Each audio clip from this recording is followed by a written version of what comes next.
Be yourself. I think it's so important that as a teacher, especially when you're starting out, you're really nervous and you want to make sure that you are enthusiastic. This is your topic. You enjoy this discipline.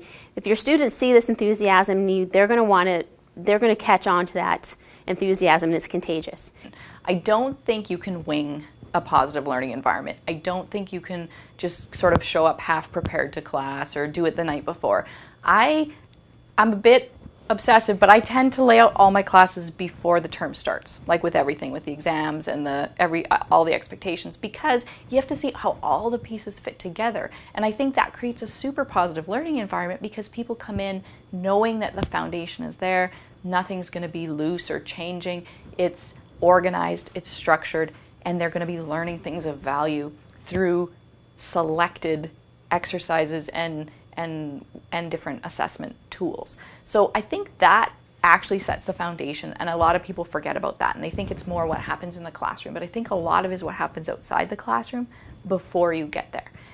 One of the first things that I was taught, and I've used it ever since, is the moment that a student participates in class, reward them, compliment them in some way. And so when a student says something in my class, usually the first thing out of my mouth is, that's a great point, or that's a great question, or I've never thought of it that way before. You know, something to acknowledge that I value their contributions to class. Even if it isn't a great point, you know, I'll find a way to make it a great point.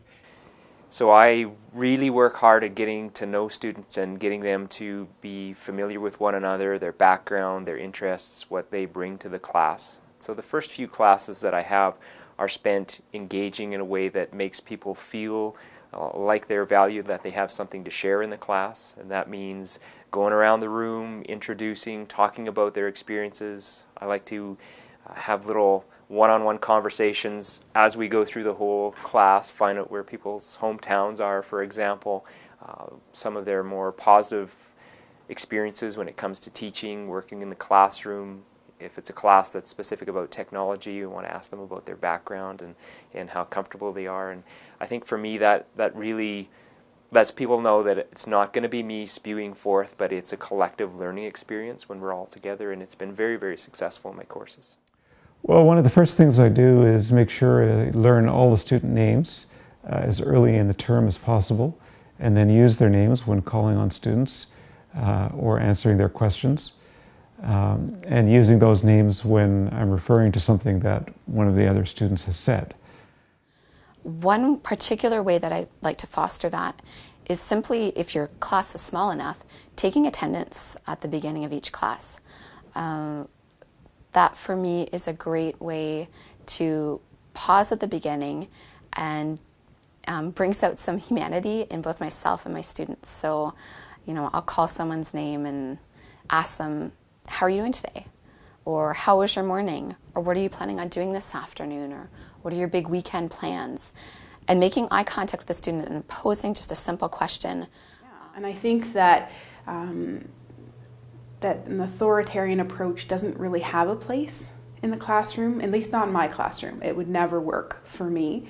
I always try to work collaboratively with my students and really have a give and take. I figure there's always something I can learn as well. Another tip that I like to offer is to be accessible. So come to class early, stay a couple minutes afterwards, let students know that you're welcoming their questions. When you post office hours, make sure that you actually show up for your office hours, because nothing frustrates a student more than trying to find a prof and not being able to get access to their prof. Once you get to the classroom, enthusiasm and engagement, we've already talked about that, but that is critical for having a good experience. And then I think things like being open, understanding that students are people and they bring some valuable things to the classroom. You bring the expertise, but they bring so much more as well, and sort of we're in it together, not feeling like there has to be a barrier between instructor and student, but working together where you've set the structure, but they're going to bring the energy, they're going to bring the learning. And they have to. And so you have to engage at that level that we build it together.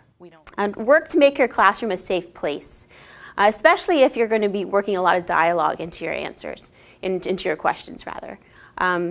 If a student has a wrong answer, it's really important to do your best to direct them to the right answer and not just cut them off because they're not answering it correctly. There's nothing worse than having a prof shame you in front of everyone else.